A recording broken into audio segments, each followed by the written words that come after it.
What's going on, everyone? It's Bales, and welcome back to another AFL Fantasy Trade Talk ahead of round 18. A little bit more upbeat. Obviously moved on from the weekend that wasn't too great in terms of fantasy, but we're back, hopefully making some trades and getting the team back up, and hopefully you guys make some good trades as well. But that's what we're here for, Trade Talk. Obviously talking about the most traded in-and-out players for the week. A bit of drama. Obviously Heaney's suspension was upheld last night. I still sort of almost on the fact that I don't know if he should have been suspended for it, but at the end of the day, it is what it is. He's been suspended, so unless the Sydney Swans go and appeal that decision and take it even further, he'll be missing this week. And then obviously Matt's Gawn as well, out for 2 to 3 weeks there, so he is a forced trade more so than the Heaney one. The Heaney one, we'll see. I'll discuss that shortly. But let's go through the players. And as always, before we do, if you are enjoying the content around here, and especially the Trade Talk videos on the Wednesday, the most popular video on the channel of the week, then make sure you do smash a thumbs up on the video. That is very much appreciated. So we get comfortably over 1,000 people watch this, which is fantastic. Appreciate your support, as always, especially on these videos. But we're still not getting quite enough likes yet. So make sure you smash a big thumbs up on the video. I don't think we've hit 250 on a video. We got close a few times, so I'll put the challenge out to you guys. If you can smash like on the video so we can hit that goal. It literally takes 2 seconds. You go down, you can still watch the video, you click like wherever you are, and then you're done. So that'd be fantastic if you guys can, because it does mean a heap. Means a lot to not only myself, but the channel as well. And then make sure you do subscribe to the channel if you haven't already. 2,600, we're pretty close. So if you haven't subscribed yet, make sure you do as well. There, so we can hit that goal. And then 3K is the big goal that we're working towards. But let's get stuck in. Most trading players for the week. So Sean Manor is number one. No surprises there. Negative 32 break even. Plays Friday night. Coming off a 115. I think is a good option and a good sort of way if you were holding a Heaney. Manor could be that guy that you loop on a Friday in the forward line. See how he goes. If he scores well, then you can easily keep Heaney. So if Manor... Normally, I would say, I know we got a 115, but normally I'd go, unless you're desperate for cash, try and save as much on the rookies. But I think this is a week where a guy like Manor could be quite important, especially if you are holding a Heaney. So Manor, I do like, and I'm not surprised he's trading by a lot. But as you can see, though, the most trading player, and I'm calling this late on Tuesday night, is that Sean Manor is the number one at 5.1k. And then you got the next guy who we'll speak about in a second, Tim English, is 5k. Then the rest of them are like 4K, 3K, 2K. Like, it's very, very spread out. So people are going a lot of different directions this week, which makes this week really interesting with all the carnage. It could be a week where if you had a bad week last week, you might be able to make some ground back up this week with people going different directions. So let's see how we go. That's why I'm trying to keep positive and hope that could be me. Tim English is second, 5K. So he is the most common ruck that people are bringing. Obviously Gawn out. Gawn will be, I'm sure we'll check in a sec, but I'm sure he is I haven't checked before we record this, but I'm sure he'll be the most trade out player this week. But Tim English, I like. He's got a good run coming up. Carlton this week, whether that's with DeConing, he's a test, or whether they go for Pitney. Still a good matchup for English. English has been solid still. He's had 3 reasonably poor scores with a 77, an 80 and a 68, but besides that, he's been over 90 in every other game. He's got a ceiling. He got the 131 here last round, 124 there, 126, 141, 128. Like, he's been consistent. Got a good run coming up. Carlton this week goes into Geelong, which is a good matchup. Then Sydney, tougher game. Melbourne is a tougher game as well, obviously against Gawn. He'll be back by then. Then you got O'Brien there, then a Cherry, then a Briggs. So the Briggs one's not bad, and then the next 2 are fine, but that middle part there is a little bit tricky. So I know that the scale of hardness says it's a good run, and the next 2 are. I just feel like the ones after, but I guess maybe he's a good... English is still a good play regardless, averaging 106.4 for the year, so English is a good option. Chloe McKercher is third, 4.6k, jumping on him. Yeah, I just like the pick as a player, McKercher. Went up a stack of cash last week, 75k. He's still got a really, really low break even. Fisher back potentially this week means that he won't have obviously all the kickouts. He'll still have a few kickouts, McKercher will. But with Fisher back, you'd anticipate they split the kickouts between the 2. I'm just getting up here the North Melbourne injury report just to make sure sort of what they were saying about Zach Fisher. And the North Melbourne injury list, and it's gone out of it for some reason. Hang on. North Melbourne, here we go. Zach Fisher's a test. And it says, yeah, Fisher also faced a fitness test later in the week. So we'll see how he goes. But I still think McCurch's a solid pick. Going to make some good cash. And if he's the best you can get to, definitely, I think he's a good pick. So McCurch, not bad. Sydney SCG is a bit tough, but he should still go okay. Sydney, you'd think, would it'd be down in the North defence a fair bit, you'd think, with Sydney. I think Sydney will bounce back this week. They've had a couple of poor weeks, but Mills back in the team, I expect to respond. Ryan Marshall next, 3.6k jumping on Marshall. Had a couple of decent scores back-to-back. 106 and 119, was it? 119. 4 tons in a row is good. Obviously, Dum played a couple of games in a row here in rounds 14 and 16, but he was dropped.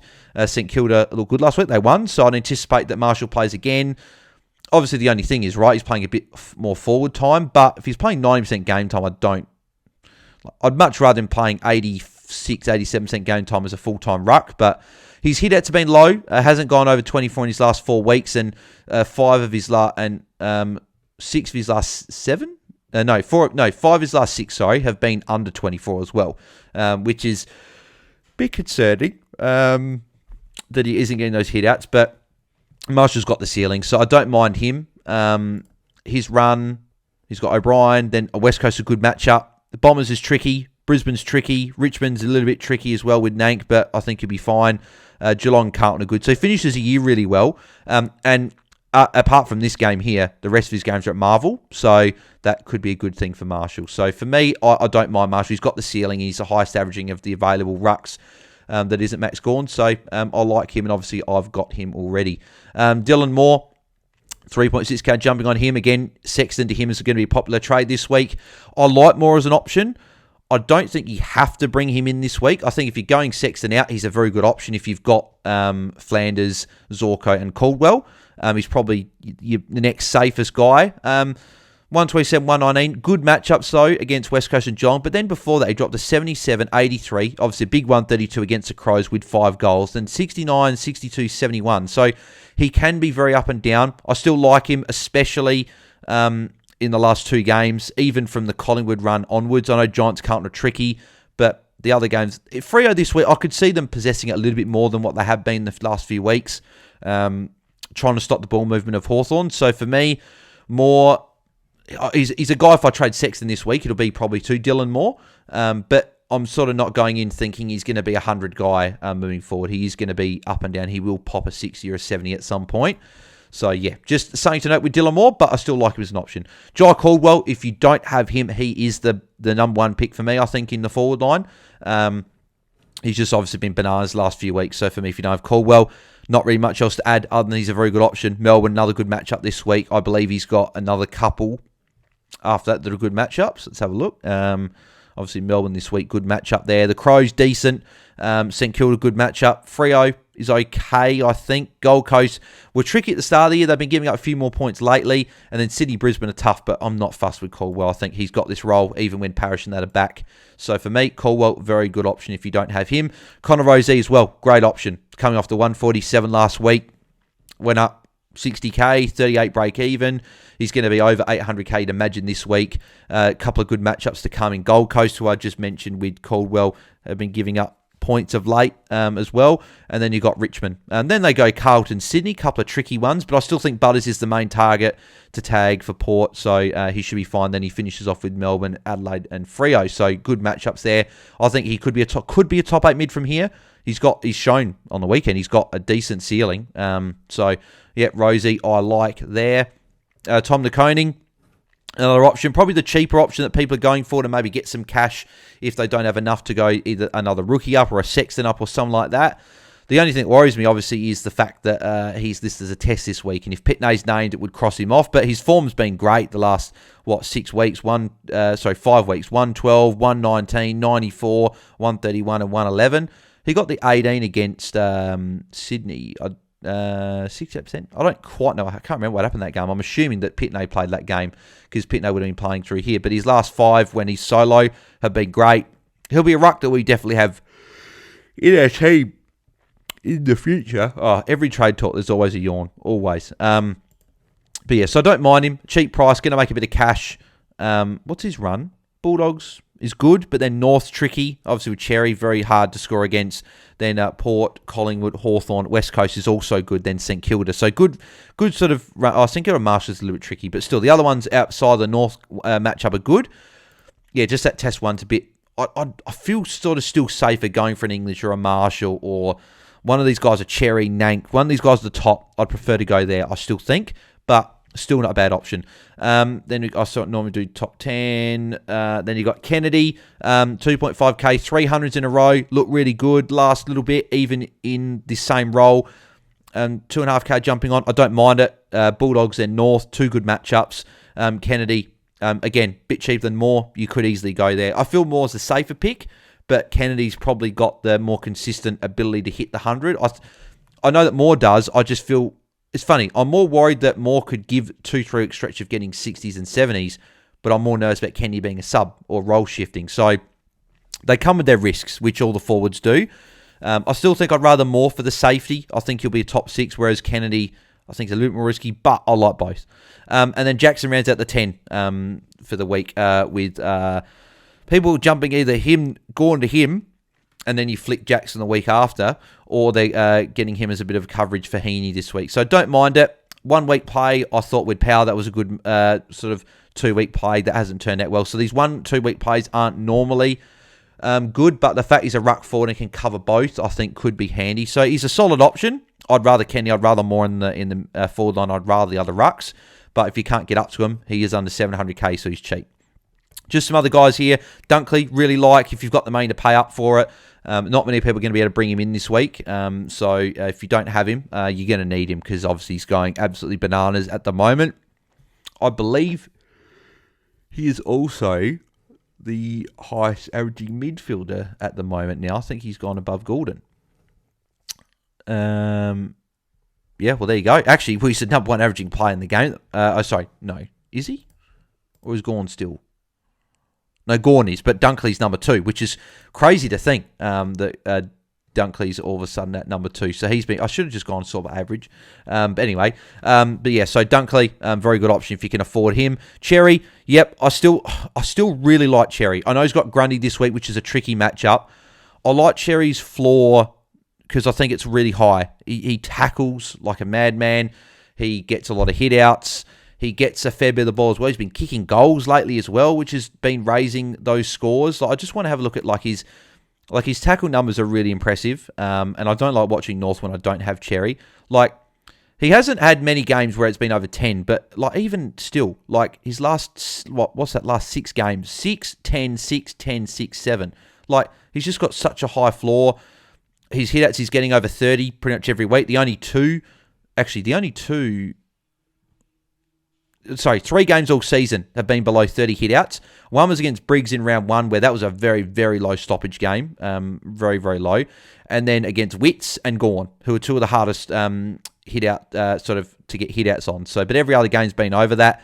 Grundy's tough, but then after that, Carlton, Geelong are really good matchups. Richmond with Nank is a bit tricky. But then West Coast, Bulldogs, Hawthorn to finish the year. So for me, he's a really good option, and he's one I'm heavily considering this week for Max Gawn, just to get a solid ruckman in there. He's done so much better than what we could have. We couldn't have anticipated him averaging 107 to this point, so he's been fantastic. Lawson Humphreys, again, downgrade option. I'd rather Manor if you can get there, but if you need a defender rookie or... I'd still prefer Manor, but yeah, if you've already got Manor, and you want to get Humphreys, I think he's a decent pick. Zorko, yep, don't have him. Sorry, I hate having to do it during trade talk, but I record this Tuesday night just because it's the best time for me to record it.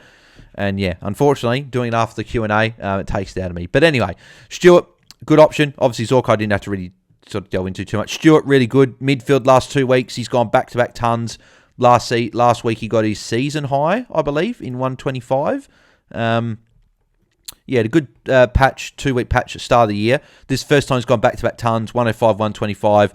Lower game time last week, which is interesting, but his marks were high. His tackling as well in the last 3 weeks, especially since he's been playing a bit more midfield. Really, really good run to finish the year. I think he could be a top 6 defender on the way home. 738k is a bargain. So, yeah, I really like him as an option. And then obviously Minis Wakefield's an option is downgrade, and I thought I'd touch on Nank as well, just because as a pod option in the ruck, averaging 102 for the season as well, has sort of really surprised everyone with what he's been doing lately. But 100, 141, 118, 96, 107, 150. He's got the ceiling. Good couple of matchups to come. Giants, Port, Collingwood. Then North, Saints, a little bit trickier. Then Hawthorn, good. Gold Coast, not as good. But yeah, for me, Nank is a pretty solid option as well, if you want to jump on him as a pod. So most trade out, I think, are going to be pretty quick. So we won't spend too much time on most trade out. But Gawn, it's obvious. He's out 2 to 3 weeks. He's got to go. And even you can wait a few weeks till after he's back to have a look at him and see how he's going. A huge break even of 155 or something. 167. There you go. Even bigger. When he comes back, he's got like Bulldogs and Port here. If he was to come back against the Giants and look good, you could maybe look at bringing him back in round 21, round 22. But yeah, for me, it's you got to wait and see on Gawn. Like, he was good to start the year, but he has dropped off. I was sort of hanging on a little bit longer than most, but he's now obviously injured and hasn't looked good for 3 weeks. So yeah, unfortunate, but he's got to go. Sexton, can go as well. 7.1k. Obviously, he's got Port this week. If you can get him to a forward, that's obviously a good trade. Rankin's got to go. More of a priority than Sexton. He's out for obviously 4 weeks. So he's just got to go. Fraser, can go. Rookie. Heaney's the interesting one. So with Heaney, it really comes down to what sort of position you're in. I think from a lot of people, he's a hold, because 1 week plays to just trade someone in, then trade them back out to get Heaney back in. We know that Carnage can just sort of hit again next week, and then you can't get Heaney. I think for people at the very top, and they've got rid of a Sexton, they've got rid of these other issues, and Gawn is their only issue, I think trading Heaney is definitely a play, to be aggressive, to get as many points as possible. And I think if you're trying to chase as well, it could also be an option to trade to try and get those extra points this week, get Heaney in and hope you can get him in next week, and then you find then you've got the extra points. But I think a lot of people are going to hold. Obviously, 3K jumping off so far, but he's obviously very, very highly owned in the top 10K. So the vast majority will hold. So if you can trade, and let's say a Manor, Joe Richards, Dowling, Revel, a few of these popular guys don't go as well as what owners hope, and you bring in a Jai Caldwell or a Dylan Moore or someone like that, and they put up 100, you're gaining points on people that have got a worse player. So, definitely a play to trade. I think I'll be holding, personally. I think I'll be looking at holding. Obviously, with Gawn, and I've got Will Power and Alex Sexton. I'd rather deal with Sexton and Power, because they're scoring a lot of rookies anyway, and just play a rookie for the week. Bruce Revel can go. Obviously, if you don't need... He has got West Coast, so if he's your cover for Heaney, I'd probably hold, but he can go. Two obviously has to go. He's out for, I think, 4 weeks or something like that with a broken wrist, so he can go. Richards can go. I think he could be decent cover if he's not the sub and in the team against Geelong. I'll be hoping that he's not, because I'll be holding him regardless. So I'm hoping he's not the sub and he's in the team and puts up a good score. Then I can lock that in on Friday, but we'll have to see. Billy Dowling can go as well if you don't need him for cover this week, but could be good cover against Saints for Heaney there. And then Oliver has to go. Will Day can go. Zach Fisher, if he's back, obviously he's not a trade, but if he is out, then he can go. Yulin, Harrison can go. Sarong and Dawson are interesting. Few frustrated owners jumping off of those two. I'm probably more comfortable keeping Dawson than Sarong, just because Dawson has got, and people might say I got the Crows bias with Dawson, which you could be right. But just with the fact that no Windhager this week against the Saints, he should respond. He's been really good at home this year. A lot of really good scores at home. Then he's got the Bombers, who went 155 against earlier in the year. Then he has got Hawthorn, which he struggled against, but it's at home as well. Then Geelong, Bulldogs. Solid matchups to come. I think that he can be okay. Obviously, just hasn't been very good away from home. So, whereas Sarong, though, on the other hand, has been poor since round 3. Okay, he put the 141 up against Richmond. Richmond have been a great matchup for people all year. But outside of his first sort of 3 games there, like, he's only had one score over 107. He was really consistent from round 6 to, 12, which was solid. Again, putting up hundreds is good. But his last 4, all under 100. Like, I know that older midfielders this year have been scoring poor, but he's just not marking or tackling. Like, he had 7 the week before. But 2, 2, 3. Then he had 5, 11, and 5, which was a good 3-week stretch. But his marks are down as well. Like, he's only had one game over 6 marks all season, and that was against Richmond. But his last few, 3, 2, 1, 2, 1, 3, 2, 1. Like, you to be a high-scoring midfielder, you need to get the ball, but then also get some marks and tackles, and only 3 is not going to cut. I remember hearing a stat on the coaches panel, one of the 50 most relevant. I think it might have been the one with LDU, with Vams and MJ, but they were talking about how most of the premium mids that top scoring guy are averaging about 10 marks and tackles combined, or somewhere around that, or 9 or something like that. Sarong's not hitting that anywhere near as consistently as what he should be.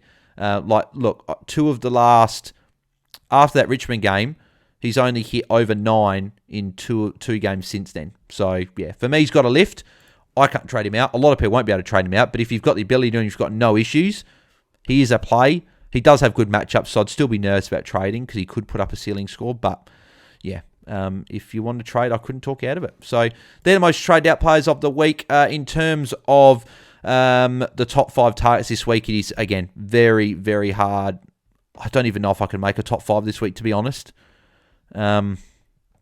Just because people are going in different. I think Rosie, if you don't have him, still a really good option. I think Stewart, if you don't have him, really good option, and both are undervalued for what they're doing at the moment. Dunkley, if he can get up there, is a really good option because he's got good matchups to come. And then, yeah, a Caldwell still if you don't have him. And then it's really like, it comes down to what your team needs. Do you need a McKercher? Do you need a Kennedy? Can you pay up for a Dylan Moore? Can you bring in, like, who are you getting? Are you getting a Cherry? Are you getting a Marshall? Are you getting a English? Are you getting Nank? So there's a lot of good options. But, yeah, I'd probably just say, yeah, I think like Rosie, Stewart, and Caldwell, probably the 3 if you don't have them. And then McKercher as well. Probably those 4 are really good value options. Well, obviously Caldwell not value, but he's obviously performing really, really well. So, but yeah, so what my trade plans this week, what I'm going to be looking at doing. So Gawn's obviously got to go. I'm still undecided on who I'm going out of. I think it's 3 for me. I think it's Cherry, English, and Nank are the 3 I'm looking at. I'm not really looking at Grundy just because with Grundy, actually, we didn't actually mention him on the most traded in this week. So he's only been brought in by 284 coaches. So if you want to go unique, he's probably going to be the most unique one out of all of them. But with Grundy, it's just the fact that his ceiling scores were all in easy matchups. So Giants is an easy matchup, 134. Bulldogs easy matchup, 119. 133 against Adelaide with Strawn in there, easy matchup. 122 against the Giants again, another easy matchup.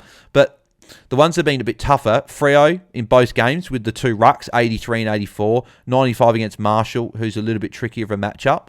And then 72 against Meek, probably could have done a bit better in that game. But, yeah, it just wasn't a good game in that one from him. So, yeah, I just feel like with North, Brisbane next 2 tough matchups. Then you got Bulldogs, Port, Collingwood's a good run, but then Essendon and O'Brien for Adelaide if he's there are both tougher as well. So for me, I'd rather the other guys. I'm currently leaning to Cherry, just because he's more highly owned and is hurting me. But maybe to try and claw my way back, do I need to bring in a Nank? Do I need to bring in an English? Like, do I need a different ruck? I just like the floor of Cherry and the fact he's got, besides the Grundy matchup, some decent matchups. So one of those rucks is coming in, and then it's between Powell and Sexton out for me, and I'm currently going Powell to Stewart. If Sexton's out, I'll go Sexton to Dylan Moore. But yeah, it pretty much comes down to Sexton to Moore or Powell to Stewart, and I just feel that D6 spot is hurting me more than what Sexton is, because I've got a Will Power there, whereas other people have got a Sheasel there, and they've got like a Young at D6, or they've got an Asai Wang and E. Miller, or they've got a Nick Newman, or a Max. Like Max Holmes was poor last week, before that he was good. Like, they've got these defenders putting up hundreds most weeks, whereas I've got a guy that's gone 83 and 60. It's not good enough. I want a guy that can potentially pop some hundreds, which is Stewart in this role. Very good run for Geelong to come for the rest of the year as well. I know I'm getting Manor up here, but I'm just getting it for Geelong's run. So like, they've got Collingwood this week, then they go into the Dogs at home. Look what Butters and Rosie did. North, Adelaide, Freo, St Kilda, West Coast. Like, there's no matchups I'm scared of either.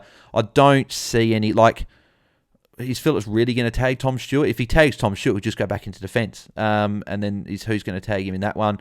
Adelaide, no. Freo, no. St Kilda, if Windhager's back by then, but Windhager's out for 6 weeks, so that puts him back in round 24. So, yeah, so potentially no Windhager there. And then West Coast, they really put a Ginby on Stewart. I don't know. So, yeah, so really good run for Stewart. So, yeah, I'm pretty happy with that. But as I said, if Sexton is out, I'll go Sexton to Dylan Moore. So, yeah, because Moore could drop at 80 this week. Sexton could get a 60 or a 70, and I've only lost 10, 20 points. Whereas the other one, I could lose a lot more. So I feel like that's where I'm going to go. So yeah, let me know in the comments below, guys, what you guys are doing with your trades for round 18. I'm sure a lot of you have got the Gawn and Heaney combo. So if you're holding Heaney, you're going Gawn and Sexton out. Are you going Gawn and Heaney out? Let me know what you guys are doing with Gawn and Heaney and your thoughts if you're trading Heaney or not.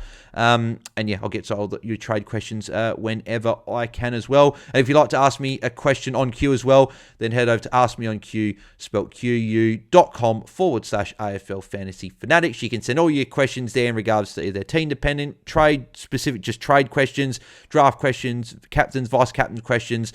Anything like that. You can also put your screenshots of your team as well in the questions now and select your category and put your screenshots in there or type it out, whether you want to do that or not. But yeah, does help support the channel and small fee there, but it gives you an in-depth response, more than what I could give you in the comment section or as an individual message. And you also get that as an audio response to your email. So yeah, if you guys would like to hit that up, the link is also at the very top of the description, so you can't miss it. So, but yeah, make sure you smash the thumbs up on the video. That'd be fantastic. If we can get as many, like if we could get like 1,000 from 1,000 likes on or something like that, I don't know. It's crazy. We're not going to get 1,000, but if we got like 1,500 people, 200 people watching, and we get as many likes as possible, that'd be fantastic. Let's try and break the record. I think the record on the channel is 243 likes, and that was on the team reveal video at the start of the year. So if we can beat that, that'd be fantastic. But yeah, make sure you subscribe to the channel as well. But yeah, tomorrow we'll be back for the captain's video, as always. And then on Friday, our pre-lockout chat, so which will be big because we'll sort of know, is Sexton dropped? Is he named? What are we going to do? If he's out, then you got to trade him. Are we going to get any more carnage? So it'll be interesting to see there. So that should be a good one. So make sure you guys tune to the pre-lockout chat. And I'll be doing a watch along for the Friday for this Friday game. Obviously Geelong Collingwood. There'll be no watch along on Saturday though, as I'll be at the Crows game, Crows St Kilda. So just the one watch along this week on the Friday. But yeah, make sure you guys tune into that. So thanks guys for tuning in. Have a good couple of days, and we'll catch you. Talk to you guys obviously tomorrow for the captain's video and then the pre-lockout chat. So thanks guys. I'm out. Cheers.